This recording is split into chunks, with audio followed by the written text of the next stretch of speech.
Berdasarkan Alkitab, konsep mengenai siapa yang bisa masuk ke dalam kerajaan sorga berpusat pada hubungan seseorang dengan Tuhan dan bagaimana iman tersebut diwujudkan dalam kehidupan sehari-hari. Berikut adalah beberapa kriteria utama menurut ayat-ayat Alkitab. Pertama, percaya kepada Yesus Kristus. Ini adalah pondasi utama dalam ajaran Kristen. Keselamatan diyakini sebagai kasih karunia yang diterima melalui iman. Yohanes, untuk karena begitu besar kasih Allah akan dunia ini, sehingga ia telah mengaruniakan anaknya yang tunggal, supaya setiap orang yang percaya kepadanya tidak binasa, melainkan beroleh hidup yang kekal. Yohanes 14 ayat 6.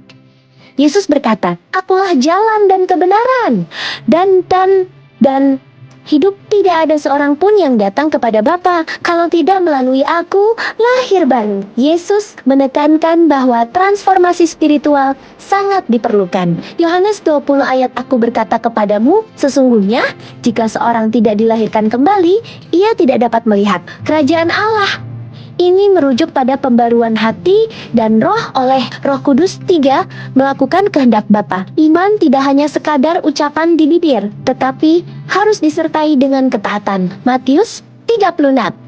Bukan setiap orang yang berseru kepadaku Tuhan, Tuhan, akan masuk ke dalam kerajaan sorga, melainkan dia yang melakukan kehendak Bapakku yang di sorga. 4. Memiliki kerendahan hati seperti anak kecil. Yesus mengajarkan bahwa kesombongan tidak memiliki tempat di sorga. Matius 14 ayat.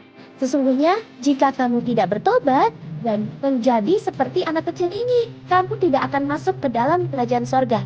Ini berarti memiliki ketulusan, ketergantungan penuh kepada Tuhan, dan kerendahan hati. 5. Hidup dalam pertobatan dan kekudusan. Meninggalkan cara hidup yang lama dan berusaha hidup sesuai dengan standar moral Tuhan. Matius 5 ayat 20. Yesus menyatakan bahwa keagamaan seseorang harus lebih dari sekadar formalitas lahiriah seperti ahli-ahli Taurat.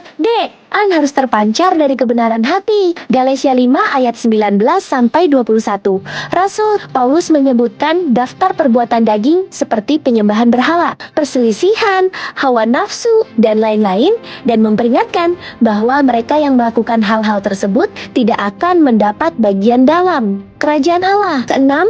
Kasih dan kepedulian terhadap sesama. Dalam perumpamaan tentang penghakiman terakhir, Yesus menjelaskan bahwa mereka yang melayani sesama yang menderita sebenarnya sedang melayani Dia. Matius 25 ayat 34 sampai 40.